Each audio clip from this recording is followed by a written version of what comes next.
Students, मैं शिव वर्मा आप सभी का स्वागत करता हूं बालाजी स्टडी मोशन चैनल पर। स्टूडेंट्स, आप सभी लोग देख पा रहे हो ये क्या है, ये फिजिक्स का मॉडल पेपर है। जैसे आप लोगों को मैंने मैथ का मॉडल पेपर सॉल्व कराया था, ठीक है। और फिजिक्स का जो मॉडल पेपर है ये उत्तर प्रदेश माध्यमिक शिक्षा परिषद की वेबसाइट पर अभी तक हिंदी वर्जन में नहीं अपलोड हुआ था, इंग्लिश वर्जन में अपलोड हुआ था। अब ये हिंदी वर्जन में अपलोड हुआ है और हिंदी वर्जन में अपलोड होने की वजह से एक दो क्वेश्चनों में देखिए त्रुटि भी आई हुई है, जो कि सिलेबस में नहीं हमको लग रहा है, वो भी एक दो प्रश्न में आए हुए हैं। उनके बारे में भी मैं आप लोगों को डिस्कस करूंगा। लेकिन फिर भी आपको क्या करना, आपको ये पेपर हल करके जाना ही जाना है। क्यों? क्योंकि आपका जो यहाँ पर बोर्ड पेपर आने वाला है फिजिक्स का, वो बिल्कुल इसी प्रारूप पर आएगा। तो जब आप इसको सॉल्व करना सीखोगे, इसके सारे प्रश्नों को सॉल्व कर लोगे, तो कुछ प्रश्न तो आपको यहीं से मिल जाएंगे, है ना। तो देरी नहीं करेंगे और हम इस क्लास में आप लोगों को जो ये भौतिक विज्ञान का प्रश्न पत्र है कक्षा 12 का, इसके अभी सभी जितने भी आपके बहुविकल्पी प्रश्न हैं, ठीक है। और मैं आप लोगों को जानकारी के लिए क्वेश्चन में ज़्यादा जानकारी आपको दूंगा, ठीक है। ये नहीं कि आप टिक करने वाला तो उतना ही बता देंगे, जितनी जानकारी हमसे हो पाएगी वो सारी जानकारी यहाँ पर देंगे, जिससे उससे संबंधित कोई क्वेश्चन आपके एग्जाम में आए तो आप टिक तो कर ले जाएं। बहुविकल्पी सारे प्रश्न बता देंगे, अति लघु उत्तरीय प्रश्न यहीं पर सारे अभी हो जाएंगे। और जो आपका खंड सा है, जिसमें 2 नंबर वाले अति लघु उत्तरीय प्रश्न हैं, इनको भी यहीं पर हम डिस्कस करेंगे, है ना। और उसके बाद बात रही 3 नंबर वाले, तो इनके कई क्वेश्चनों का सोल्यूशन का वीडियो का लिंक मैं आप लोगों को प्रोवाइड करने वाला हूँ और प्रोवाइड कर चुका हूँ। आप डिस्क्रिप्शन में जाइए, जितने भी महत्वपूर्ण डेरिवेशन है सब 10-10 मिनट 15-15 मिनट के अंदर मैंने आपको सॉल्व करा दिए हैं। आप जाइए, प्लेलिस्ट का लिंक आपको डिस्क्रिप्शन में मिल रहा है और आप तुरंत जो है जी तोड़ मेहनत करना शुरू कर दीजिए, क्योंकि आपके पास लास्ट 2 दिन बचे हुए हैं बस, ठीक। इन 2 दिनों में आप सबसे पहले जो प्लेलिस्ट में मैंने क्लासें प्रोवाइड की हूँ उनको आप कर डालिए, क्योंकि 2 दिन आप लोगों को हम बहुत सारी क्लासें प्रोवाइड करने वाली हैं, उनको भी आप सभी लोगों को करना है, ठीक है। तो यहाँ पर ध्यान दीजिएगा। यहाँ पर चलिए हम इस प्रश्न पत्र को सॉल्व कराते हैं, लेकिन इसको सॉल्व कराएंगे हम मोबाइल के स्क्रीन पर, क्योंकि बार बार हमें प्रश्न लगाना पड़ता है और आपको समझाने में भी मुझे दिक्कत होती है। तो ऐसी दिक्कत का सामना ना करना पड़े, आप लोगों को प्रश्न भी हो सकता है अच्छे से ना दिखाई पड़ रहा हो, तो इसीलिए मैं आपको ले चलता हूँ मोबाइल की स्क्रीन पर और आप सभी लोगों को जो ये मॉडल प्रश्न पत्र है इसको सॉल्व कराता हूँ, उसके अति लघु उत्तरीय और लघु उत्तरीय प्रश्नों को, ठीक है। नेक्स्ट क्लास में मैं आप लोगों को दीर्घ उत्तरीय प्रश्न भी सॉल्व करा दूंगा। चलिए फिर चलते हैं मोबाइल की स्क्रीन पर। तो चलिए अब हम आप लोगों को ले आए हैं भाई मोबाइल की स्क्रीन पर। यहाँ पर आप अपना सभी जो है प्रश्न पत्र देख पा रहे हो भौतिक विज्ञान का, ठीक है। समय आपका 3 घंटा 15 मिनट का होता है। टोटल खंड कितने होते हैं? टोटल खंड जो होते हैं वो 5 होते हैं, आ, बा, सा, दा और या। इन 5 खंडों को हल करना रहता है। जो पहला खंड है वो बहुविकल्पी प्रश्नों से संबंधित है। तो चलिए बिना समय को लॉस किए हुए हम शुरू करते हैं। और यहाँ पर देखिए मैं आप लोगों को एक ट्रिक बताने वाला हूँ, देखिए ध्यान से। पहला प्रश्न ये है कि निम्नलिखित में से किस विद्युत चुम्बकीय विकिरण की तरंग दैर्ध्य न्यूनतम है। देखिए जब मैं क्लास 12 में था तो ऐसा ही क्वेश्चन एक आया था, वहाँ पर शायद ये पूछा गया था कि विद्युत चुम्बकीय विकिरण की तरंग दैर्ध्य अधिकतम किसकी है, यहाँ पर न्यूनतम पूछा गया है। तो इसका मैंने एक फार्मूला बनाया था अपने दिमाग से भाई, ठीक, अच्छा लगेगा तो आप लोग भी याद कर लीजिएगा। इसका मैंने सूत्र बनाया था कि गांव, पहले लिख लीजिएगा कॉपी पर, गांव एक्सपर्ट देखकर, कौन सा भाई, गांव एक्सपर्ट देखकर, लिख लीजिएगा, गांव एक्सपर्ट देखकर अवनी छोटा रेडियो ले आए। क्या ले आए भाई? अवनी छोटा रेडियो ले आए, रेडियो ले आए। तो मान लीजिए यहाँ पर साइलेंट होता है, लेकिन याद करने के लिए जो है वो मैंने यहाँ पर लिख दिया है। अब ध्यान दीजिएगा, गांव गा से स्टार्ट हुआ, इसका मतलब गामा किरणें, ठीक है। यानी ये जो आपका देखिए गा का मतलब हुआ गामा किरणें, एक्स का मतलब हुआ एक्स किरणें, और पर्ड का मतलब क्या होता है भाई? पर्ड का मतलब यहाँ पर पराबैंगनी किरणों से है। उसके बाद देख का मतलब दृश्य किरणें, उसके बाद औ लिखा है, आ वा अवनी, औ का मतलब अवरक्त किरणें, फिर छोटा का मतलब सूक्ष्म होता है, सूक्ष्म किरणें, सूक्ष्म तरंगे, फिर रेडियो का मतलब रेडियो तरंगे। तो ये आपका जो ट्रिक लिखी हुई है, ये ट्रिक जो है ये तरंग दैर्ध्य का बढ़ता हुआ क्रम है, ठीक है। विद्युत चुम्बकीय विकिरणों का ये बढ़ता हुआ क्रम है, यानी सबसे न्यूनतम तरंग दैर्ध्य यहाँ पर किसकी हो जाएगी? गामा किरणों की, उसके बाद एक्स किरणों की, फिर पर्ड का मतलब क्या है भाई? पराबैंगनी किरणों की, देख कर का मतलब दृश्य किरणों की, फिर अवनी का मतलब अवरक्त किरणों की, और छोटा का मतलब सूक्ष्म तरंगे, फिर रेडियो तरंगे। यानी सबसे अधिकतम जो तरंग दैर्ध्य होगी वो रेडियो तरंगों की होती है। लेकिन यहाँ पर प्रश्न में भैया आपसे क्या पूछा जा रहा है? प्रश्न में आपसे ये पूछा जा रहा है कि किस वैद्युत चुंबकीय विकिरण की तरंग दैर्ध्य न्यूनतम है? तो तरंग दैर्ध्य न्यूनतम मैंने बताया, गांव एक्सपर्ट देख कर उन्हें छोटा रेडियो ले आए, तो ये तरंग दैर्ध्य का बढ़ता हुआ क्रम है। सबसे पहले गांव बोला गया, गा फॉर गामा किरणें, तो गामा किरणों की विद्युत जो तरंग दैर्ध्य होती है वो क्या होती है भाई? न्यूनतम होती है। अधिकतम किसकी होती है? रेडियो तरंगों की, याद रखिएगा। लेकिन अगर यही ऑप्शन दे दिए जाते तब यही आप अपनी ट्रिक अपना लेते, गांव एक्सपर्ट देख कर अवनी छोटा रेडियो ले आए, तो छोटा सबसे बाद में आता कि नहीं, यानी इन तरंगों की जो तरंग दैर्ध्य थी या सूक्ष्म तरंगे की, ये आपकी अधिकतम हो जाती इन चारों ऑप्शन में। लेकिन जब रेडियो तरंगे दी होती तो रेडियो तरंगों की जो तरंग दैर्ध्य होती है वो सबसे अधिकतम होती है। लेकिन ऑप्शन के अकॉर्डिंग आप जो है इस ट्रिक को फॉलो कर सकते हो। तो ये आज की क्लास का हमारा पहला प्रश्न था। बढ़ते हैं दूसरे प्रश्न की ओर। लिखा है कि एक गतिमान कण का संवेग p है, ठीक है। जब संवेग p है तो डी ब्रोगली तरंग दैर्ध्य क्या होगी? द्रव्य तरंग की तरंग दैर्ध्य क्या होगी? डी ब्रोगली तरंग दैर्ध्य आपने पढ़ा है, लैम्डा इक्वल टू होता है भैया h अपान में p होता है। क्या होता है? लैम्डा इक्वल टू h अपान में p, जहाँ h क्या होता है? प्लॉन्क कांस्टेंट होता है, p क्या होता है? संवेग होता है। लेकिन अगर संवेग के पदों में ना निकालें हम तो इसको ऐसे भी निकाल सकते हैं, h अपान में mv। लेकिन प्रश्न केवल ये बोला गया कि गतिमान कण का अगर संवेग p है तब तरंग दैर्ध्य आपकी लैम्डा बराबर h अपान p होगी, यानी तरंग दैर्ध्य कितनी हो जाएगी? h अपान p, ठीक है। लेकिन आप इसको h अपान mv भी लिख सकते हो क्योंकि संवेग p बराबर क्या होता है? mv होता है, ठीक है। तो कोई दिक्कत नहीं होनी चाहिए। बड़े अगले क्वेश्चन की ओर। अगला क्वेश्चन है हमारा, किरचॉफ का प्रथम नियम किस सिद्धांत पर आधारित है? देखिए किरचॉफ के दो नियम थे।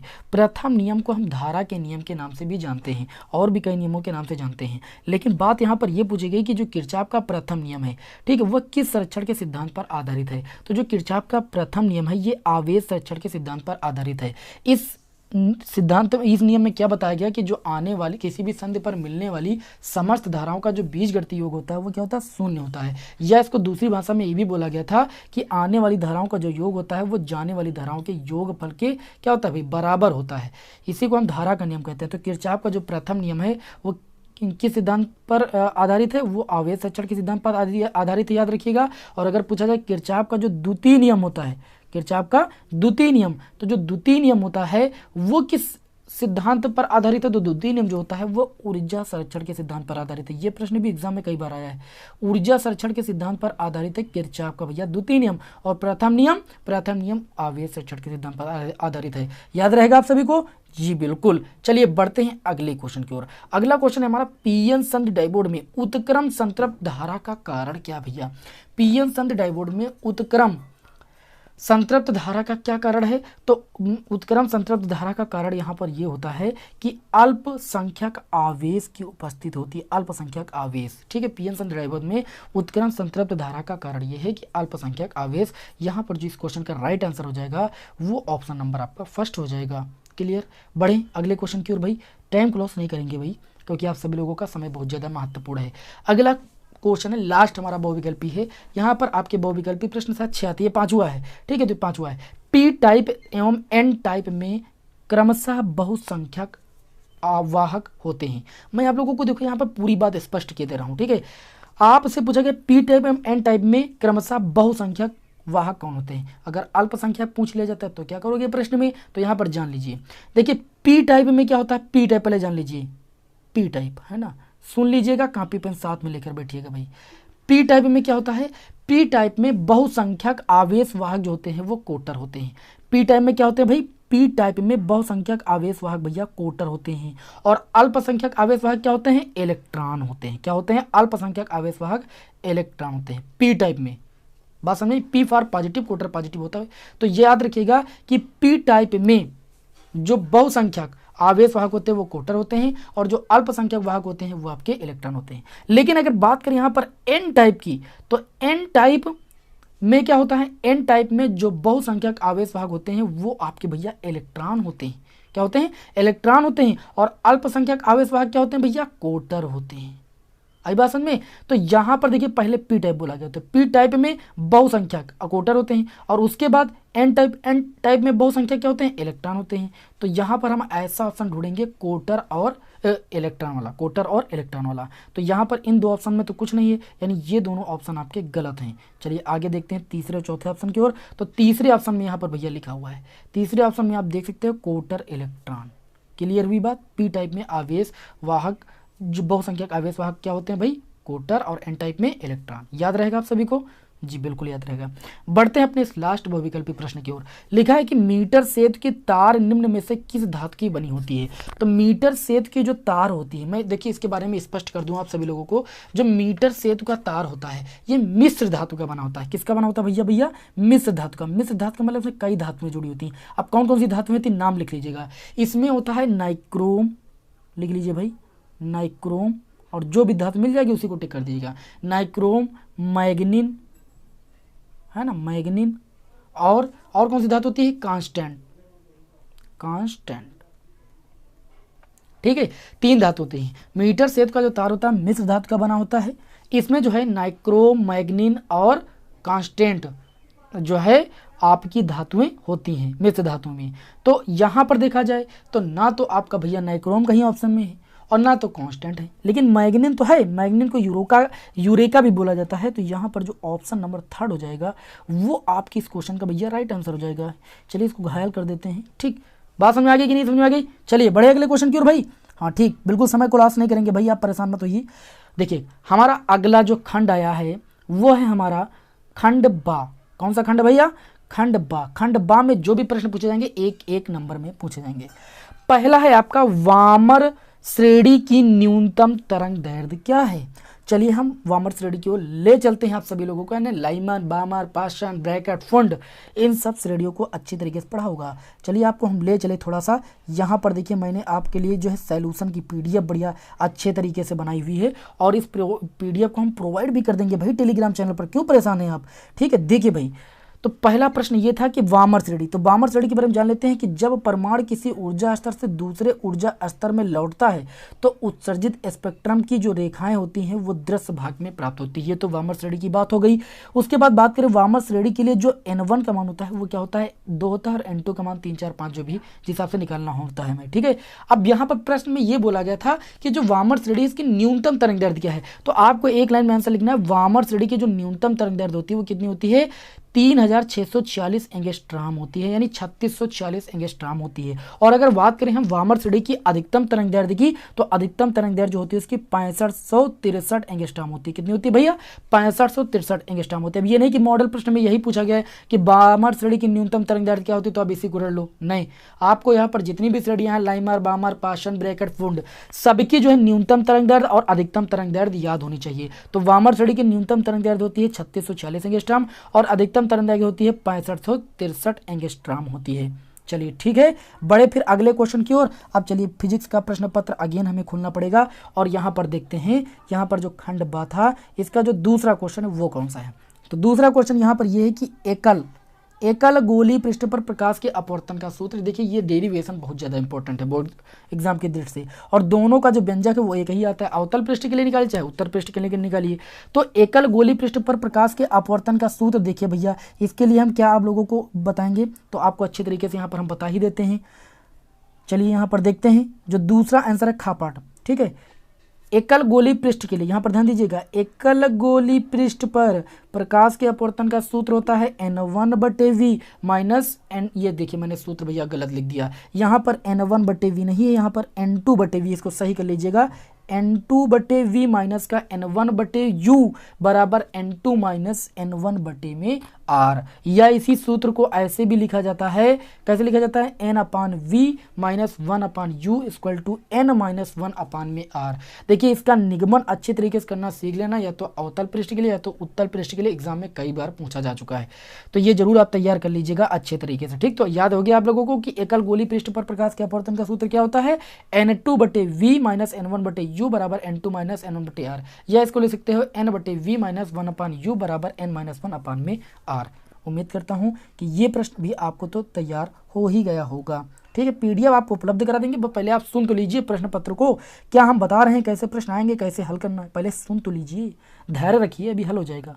उसके बाद जो तीसरा प्रश्न है ग नंबर, समस्थानिक का अर्थ एक उदाहरण देकर समझाइए।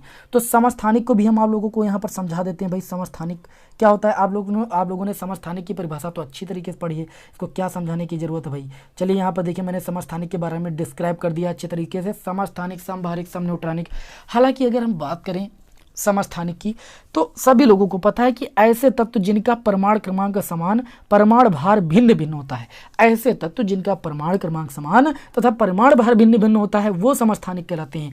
जैसे कार्बन के 3 समस्थानिक हैं, आप देख सकते हो C12, C13, C14, ये कार्बन के 3 समस्थानिक। इसमें क्या है, इसमें देख सकते हो कि जो परमाणु क्रमांक है वो सबका समान है, लेकिन परमाणु भार क्या है भैया, भिन्न भिन्न है कि नहीं है। तो ये क्या हो जाएंगे, समस्थानिक हो जाएंगे। ठीक है ना। अब चलिए बढ़ते हैं अपने अगले प्रश्न की ओर। तो हमारा अगला प्रश्न क्या बोलता है, आइए देखते हैं अगले प्रश्न में। तो अगले प्रश्न में ये बोला जा रहा है कि रेडियो एक्टिव किरणों की विवेदन क्षमता के बढ़ते क्रम में लिखिए। मैंने आपसे बताया था कि कुछ प्रश्न ऐसे हैं जो कि आउट ऑफ सिलेबस हैं। ठीक है, इस बार 30 प्रश्न के सिलेबस में कड़े हैं, फिर भी यहाँ पर प्रश्न पत्र में रखे हुए हैं। तो फिलहाल इनको हम सॉल्व करते हैं। लेकिन जो रेडियो एक्टिव किरणें हैं इनकी विवेदन क्षमता का जो बढ़ता हुआ क्रम है उसको चलिए आप लोगों को हम बताते हैं। तो देखिए यहाँ पर जो रेडियो एक्टिव आपकी किरणें होती हैं, है ना, रेडियो एक्टिव जो किरणें होती हैं वो पहले कौन कौन सी होती है ये तो जान लीजिए। तो रेडियो एक्टिव किरणें अल्फा बीटा गामा होती हैं। कौन कौन सी होती है भैया, अल्फा बीटा गामा। आ गए यहाँ पर देखिए, अल्फा बीटा गामा होती हैं रेडियो एक्टिव किरणें। इनका जो रेडियो एक्टिव किरणें हैं इनका जो ऊर्जा का बढ़ता हुआ क्रम, ये भी यहाँ पर हमने नोट कर दिया है कि एग्जाम में पूछा जाए ऊर्जा का बढ़ता हुआ क्रम, तब अल्फा बीटा गामा होता है। और अगर वेदन क्षमता का बढ़ता हुआ क्रम बात करेंगे तो अल्फा बीटा गामा होगा। यानी सबसे कम जो वेदन क्षमता होती है वो अल्फा किरणों की होती है, उससे अधिक बीटा, फिर उसके बाद सबसे अधिक जो वेदन क्षमता होती है वो आपकी होती है गामा किरणों की। अब यहाँ पर अगर बात किया जाए कि बीटा किरणों की जो वेदन क्षमता होती है वो गामा अल्फा किरणों से कितनी होती है, तो 100 गुनी होती है वेदन क्षमता। और जो गामा किरणें होती है इनकी वेदन क्षमता जो होती है वो बीटा किरणों से भी 100 गुनी होती है। और बीटा किरणों की जो वेदन क्षमता होती है वो किससे अधिक होती है, अल्फा किरणों से 100 गुनी होती है। तो इस चीज़ को भैया याद रखिएगा, बहुत ही इंपॉर्टेंट यहाँ पर ये बात थी। याद हो गई बात कि नहीं याद हो गई, ठीक है। चलिए बढ़ते फिर आगे देखते हैं अगला जो प्रश्न क्या दिया गया है। ठीक है, देखिए बार बार हमें ओपन करना पड़ा, इससे आपको कंफ्यूजन नहीं होना है, आपको एक एक क्वेश्चन अच्छे तरीके से हमें यहाँ पर बताना है। यहाँ पर अगला प्रश्न ये है कि संधारित्र की धारिता को कैसे बढ़ाया जा सकता है भैया। देखिए भाई, ये तो आप सभी लोग पढ़ चुके हो कि संधारित्र की धारिता को कैसे बढ़ाया जा सकता है जी। परावैद्युत पदार्थ को रख दिया जाए उनकी प्लेटों के बीच। देखिए यहाँ पर मैंने पूरा कारण नोट कर दिया, क्योंकि कभी कभी ये क्या कारण क्या होता है, 2 नंबर में पूछ लिया जाता है। तो संधारित्र की प्लेटों के बीच जो परावैद्युत पदार्थ होता है वो भरने से इसके प्लेटों के बीच उपस्थित जो वैद्युत क्षेत्र के विपरीत दिशा में एक आंतरिक वैद्युत क्षेत्र उत्पन्न हो जाता है। ध्यान से सुनिएगा, जब हम संधारित्र की प्लेटों के बीच परावैद्युत पदार्थ भर देते हैं तो इसके अंदर जो प्लेटों के बीच उपस्थित वैद्युत क्षेत्र के विपरीत दिशा में क्या होता है, एक आंतरिक वैद्युत क्षेत्र उत्पन्न हो जाता है, जो इसकी सतह पर प्लेटों के विपरीत आवेश के प्रेरित होने से उत्पन्न होता है। अतः प्लेटों के बीच जो विभवांतर होता है वो कम हो जाता है, और प्लेटों के बीच विभवांतर कम होने की वजह से जो धारिता होती है वो बढ़ जाती है। क्यों, क्योंकि C बराबर आपने पढ़ा है Q/V। यहाँ पर जो धारिता होती है वो विभवांतर के व्युत्क्रमानुपाती होती है, और अगर विभवांतर का मान घटेगा तो जाहिर सी बात है कि धारिता का मान बढ़ेगा, क्योंकि विभवांतर यहाँ पर धारिता के व्युत्क्रमानुपाती है। ठीक है, तो जाहिर सी बात है कि विभवांतर का मान अगर घट रहा है तो धारिता का मान क्या होगा, बढ़ेगा। तो आप सभी को पता चल गया कि संधारित्र की प्लेटों के बीच परावैद्युत जब पदार्थ रखते हैं तो विभवांतर का मान घट जाता है और संधारित्र की धारिता का मान क्या होता है भाई, बढ़ जाता है। ये कारण था। ठीक है, चलिए बढ़ें अपने प्रश्न पत्र की ओर और बढ़ते हैं इस खंड के अगले क्वेश्चन की ओर।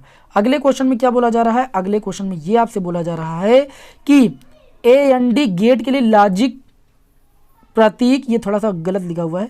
AND गेट के लिए प्रतीक, आपको जो AND गेट है, ठीक है, इसका प्रतीक बूलियन व्यंजक तथा इसकी सत्यता सारणी बनाना है। देखिए इसके मैंने 2 वीडियो प्रोवाइड किए हैं, ठीक है, और दोनों वीडियो का लिंक मैंने डिस्क्रिप्शन में दे रखा है।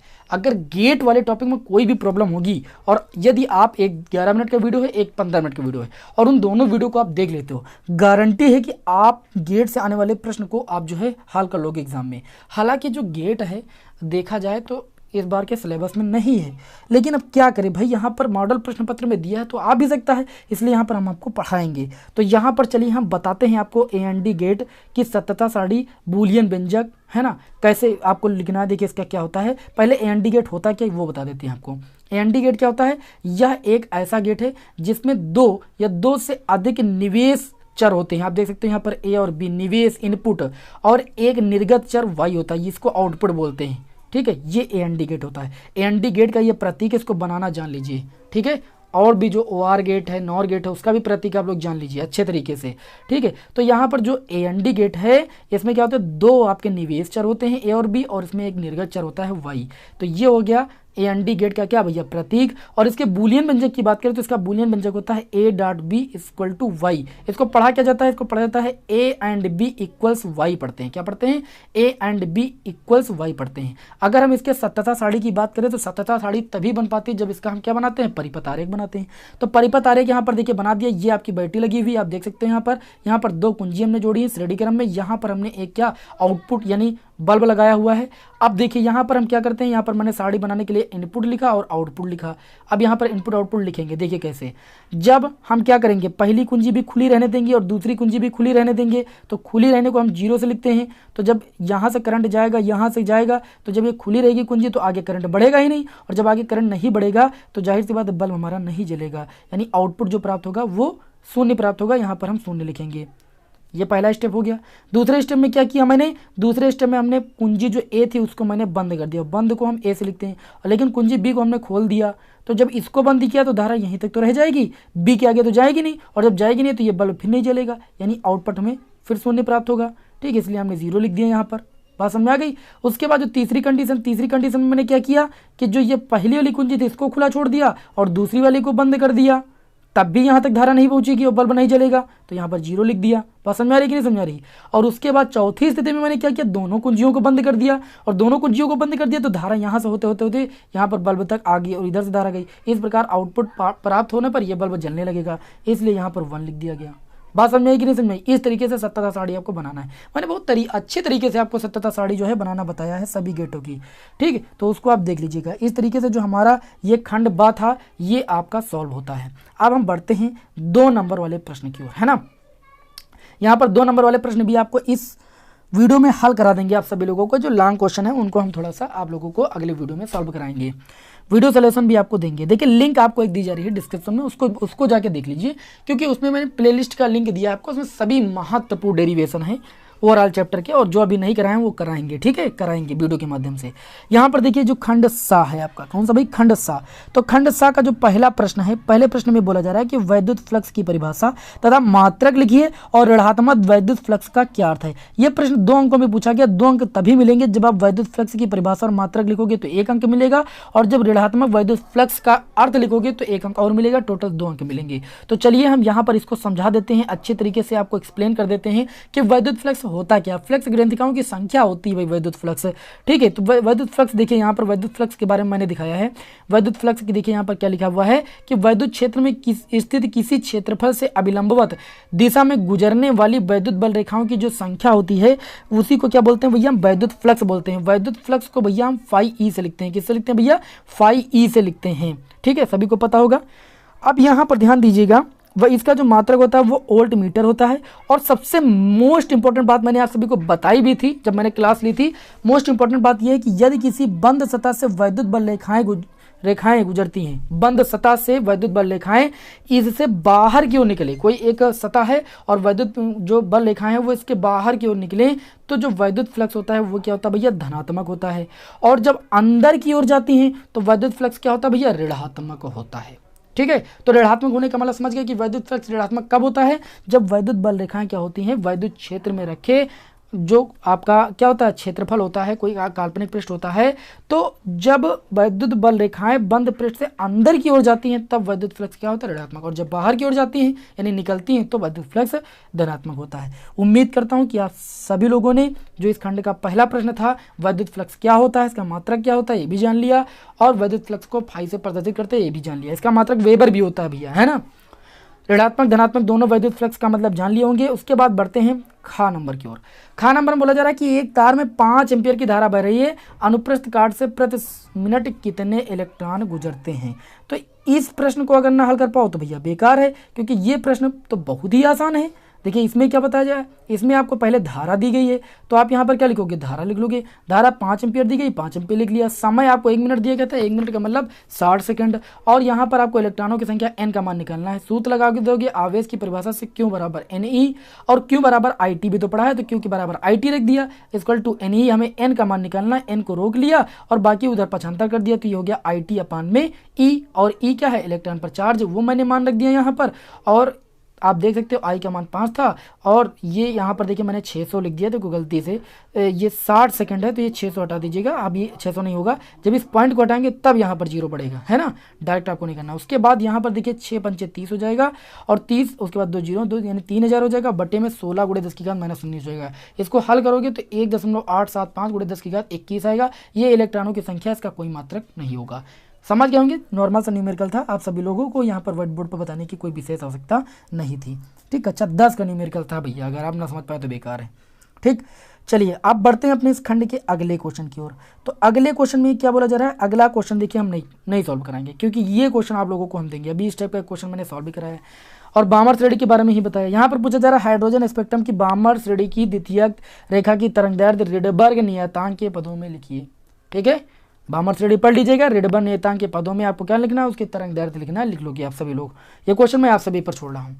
बढ़ते हैं, डी ब्रोगली तरंगदैर्ध्य का व्यंजक क्या होता है। चलिए डी ब्रोगली तरंगदैर्ध्य का हम व्यंजक बता देते हैं, अभी मैंने बताया भी है डी ब्रोगली तरंगदैर्ध्य का व्यंजक क्या होता है। ये आपका हमारी इस क्लास का लास्ट क्वेश्चन है भाई, है ना।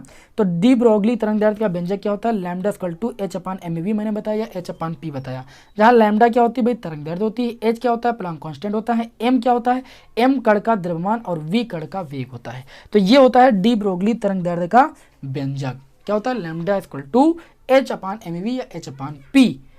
तो जो ये मॉडल प्रश्न पत्र था इसका मैंने हल भी आप सभी को दिया है और अभी जो है आपके जो लॉन्ग क्वेश्चन बचे हैं, ठीक है, देखिए उनका अलग अलग वीडियो ही आपको दिया जा सकता है क्योंकि बड़ा वीडियो आप सभी लोग फिर दिक्कत हो जाएगी। तो सभी जितने भी लॉन्ग क्वेश्चन हैं उनका वीडियो सोल्यूशन मैं दूंगा। जो भी न्यूमेरिकल है, अब मैं न्यूमेरिकल पर ज़्यादा फोकस करूंगा। 2020 में जो पेपर आया था उसमें न्यूमेरिकल में बच्चे ज़्यादा मात खा रहे थे, तो न्यूमेरिकल में इस बार मात नहीं खाना। न्यूमेरिकल अभी जो है आप लोगों की क्लासें शुरू कर दी जाएंगी, आपको 3 से 4-5 क्लासें दी जाएंगी न्यूमेरिकल की और न्यूमेरिकल पूरा पोर्शन खत्म कर दिया जाएगा। न्यूमेरिकल से डरने की जरूरत नहीं, डेरिवेशन तैयार कीजिए, प्लेलिस्ट का लिंक डिस्क्रिप्शन में है और जो भी महत्वपूर्ण डेरिवेशन है उनकी क्लासें आप सभी लोगों को लगातार दी जाएंगी। बालाजी लर्निंग कोचिंग चैनल को आप सब्सक्राइब कर लीजिए क्योंकि वहाँ पर भी क्लासें आपको कुछ प्रोवाइड की जाती हैं। सब फिजिक्स की क्लासें वहीं पर प्रोवाइड की जाती हैं, लेकिन इस समय विद्यार्थी चूंकि इस चैनल पर ज़्यादा है इसलिए मैं इस चैनल पर आपको क्लास दे रहा हूँ।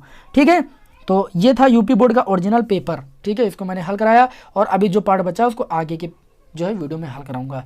वीडियो कैसा लगा कमेंट बॉक्स में हमें जरूर बताइए। नेक्स्ट वीडियो में मैं आपको मिलता हूँ। जय हिंद, वंदे मातरम।